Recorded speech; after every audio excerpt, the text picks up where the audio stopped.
حدیث پاک میں فرمایا قبر میں سزا ملنے لگے گی تو سامنے نماز آ جائے گی، پھر کوئی سزا ملنے لگے گی تو سامنے صدقہ آ جائے گا، پھر کوئی سزا ملنے لگے گی تو کسی سے کی ہوئی بھلائی تھوڑی تھوڑی تیاری رکھو، تھوڑی تھوڑی خیر رکھو، تھوڑا تھوڑا کسی مسکین کو کھلاتے رہو، چھپا چھپا کے پیر جمعرات کا روزہ رکھتے رہو، کبھی کبھی سارے گھر میں سوئے ہوں تو رات کو اٹھ کے نفل پڑھ لیا کرو، کچھ راز نیاز کچھ نیکیاں چھپا کے رکھ لو۔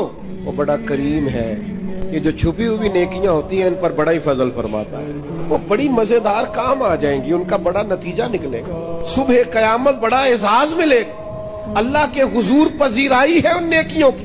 اپنی آخرت کے لیے ان نیکیوں کو تیار کر کے رکھیں، اپنی بھی تیاری کرنی ہے، لیکن جو اپنے چلے جائیں نا ان کو بھولنا نہیں، وہ جو قبروں میں چلے گئے وہ ہمارے اپنے۔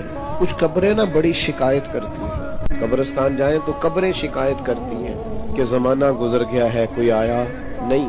اپنے گاؤں میں اگر قبرستان کسی گاؤں میں ہے تو وہاں بھی فون کرو، بارشوں کے بعد ضرورت ہوتی ہے قبروں کا پتہ لینے کی۔ تھوڑی تھوڑی توجہ، جانے والوں کی قبروں پر جانا، ان کے لیے دعائے مغفرت کرنا۔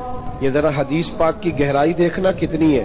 نبی کریم علیہ السلام نے فرمایا ایک بندے کا اللہ جنت میں درجہ بلند کرتا ہے، تو درجہ تو بلند ہوتا ہے بندہ نیکی کرے تو آخرت تو دار الجزا ہے، وہ دار العمل ہے ہی نہیں، اب درجہ کیوں بلند ہو رہا ہے؟ تو بندہ عرض کرتا ہے مالک اب تو میں نے کوئی نیکی نہیں کی، اب میرا درجہ کیسے بلند ہوا؟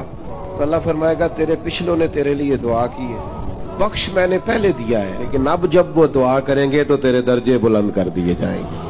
یہ جو ختم شریف ہے یہ ماہانہ یا سالانہ نہیں، یہ روزانہ، ہر روز کچھ نہ کچھ اصالہ ثواب، ہر روز دعائے مغفرت، ہر روز جانے والوں کو یاد کرنا۔ میں آپ سے ایک بات عرض کروں، مجھے آج تک کسی نے بلایا نہیں ختم کے لیے کہ میرے پردادا کا ختم ہے۔ آپ گئے کبھی کسی نے دعوت دی ہو پردادا جی کا ختم؟ بولو زیادہ سے زیادہ دادا، کوئی بڑی مشکل سے، ورنہ والد تک لوگ رہتے ہیں۔ کیوں بھول گئے ہم نسل نہیں ہے ان کی؟ پردادا نہ ہوتے تو دادا ہوتے تھے، ہم بھول جاتے ہیں اپنے بڑوں کو۔ اپنی نسلوں کو یاد رکھیں، ان کے لیے دعائیں بخشش کریں، ان کا خیال کریں، خاص طور پر اصالہ ثواب کا اہتمام گاہے گاہے کریں، یہ بڑا ضروری ہے۔ اور قریبی جب دعا مانگتے ہیں نا، جب بھائی دعا مانگتا ہے تو ذرا درد سے مانگتا ہے، بیٹا دعا مانگتا ہے تو ذرا درد سے مانگتا ہے، جب اپنے کوئی دعا مانگتے ہیں تو پھر ان کی دعاؤں کا انداز کچھ اور طرح کا ہوتا ہے۔ ایک تو اپنی آخرت کی تیاری کریں، ایک جو گزر گئے ان کو بھی بھلائے نہیں، ان کے لیے بھی تیاری رکھیں۔